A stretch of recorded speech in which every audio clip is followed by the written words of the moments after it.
This is the video game Dawn of Discovery Venice. This is somewhat of it's a trading game, is what it is. You build small cities, you have production, which is mostly food or luxury items. You have a fleet of boats, and there are many different civilizations. And what you do is you trade with the other civilizations. And I never got to the point where I had like massive towns that covered the whole island. Um, I had the best. oh God, why does that guy have to yell at me? Okay, it's an intermediate city builder game. The chain is not the production chain is not advanced at all. If you produce a food item, you produce the food item. There's no secondary production. Um, you have to meet the demands of your population. They want certain products, but the way the game is designed, those products are never going to be available where you live on your island. They're always going to be controlled by someone else. And get this, the guy who has it is probably hostile to you. So what you're going to have to do is you're going to have to play the game, learning to trade with AI computer players that want to destroy your civilization. Um, it's very dangerous going around with your boats. There's always a threat that you will be attacked. It's not like other games where they're friendly to you for a long time. There's always a threat. There are little missions that you can complete. For example, to go and rescue someone, or to go to a location that has treasure or something like that. And they'll give you these different missions, and you go and you complete them, and usually there's some sort of a prize. Actually, there's another computer player, which is right over here. This player is the AI player that assists you, that gives you all the advice on how to play the game. He starts you out with a boat until you can get your own boats, and he starts out as a friendly trading partner with you. And you're always going to have to go through enemy territory to get there. Um, you're probably going to want your ships to go as a group, like as a convoy, a flotilla. See, the map is pretty big. Eventually, you're going to scout out the whole map. It really doesn't matter that much to scout out, but you do want to find other civilizations. For example, we got one over here. This, I believe, is a friendly civilization, and it's one of the ones that you'll be able to trade with, and you don't have to worry that they're going to attack you. This is another civilization here. You can see it's It taken is up. the Emperor's express wish that you deal with this affair of state shouldn't be postponed any longer. Okay, dude. So he's the guy who helps you out.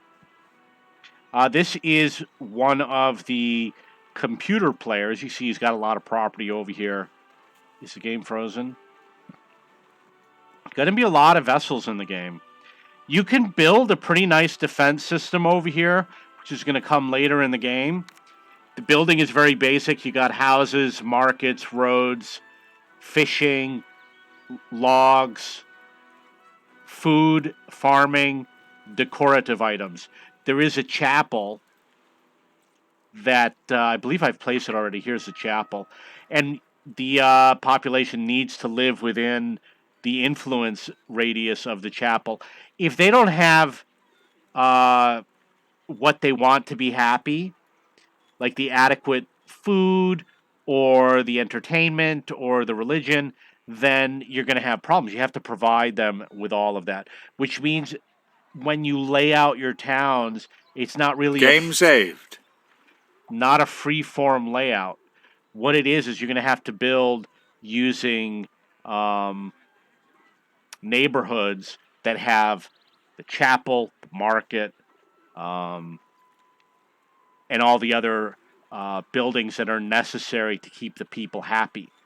There's different types of people. For example, one is just a peasant, the other one is a citizen. And I remember that I got at the point in the game where I had foreigners that came in, and they all require their own luxury goods.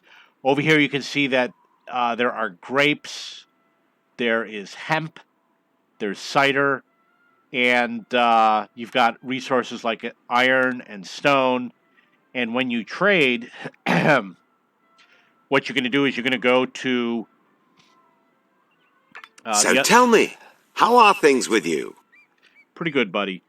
So you're going to get a lot of different resources when you do trades, and then there's a lot of gift items, and there are items that you can use to improve your flotilla. Another player has built an Oriental settlement. Okay, Oriental settlement. So you've got the trading system, and you see how it's locked?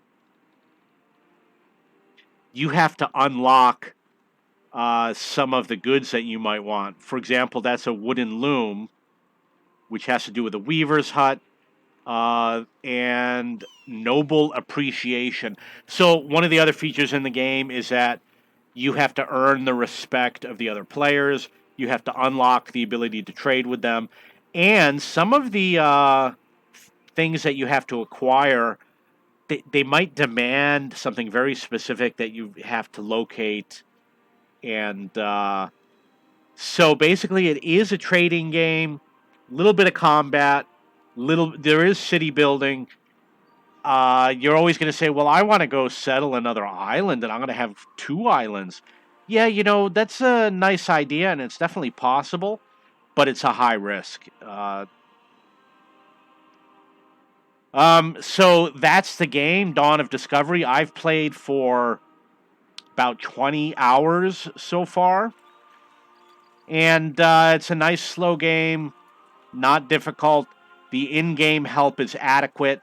Definitely an intermediate level game, or if you're a beginner that really wants a tough challenge. But if you're an advanced player and you like games like Civilization 6, maybe this game's going to be a little bit on the easier side. I am not only an advisor to the Emperor. His Majesty and I are also cousins. We're very close, you know. Yeah. But I don't envy him at all. He's rather lonely. And what's more... No, I don't like where fears this for is his life. going, okay? Why you gotta say that? We're all lonely. Okay, so that's the game. Do I think it's worth it? I mean, would you spend $50 on this game? I would say no. If you get the game for like $5 or $10, it's totally worth it. It is an older game. And they do have other editions in the series. If you like this one, the other ones are going to be similar in play style, maybe a different period or something like that. But $25. If it's your only $25, you might want to consider looking at some other games. But if you got a lot of money to spend and you don't mind putting the money down for like a week or 2 of gameplay, this is not a game you're going to be spending years playing. This is a game that you're going to play it for a couple of weeks, and you're going to finish the game within that time with a little bit of gameplay every day. So it's not going to be 6 months of you playing this game unless you really don't have any other video games.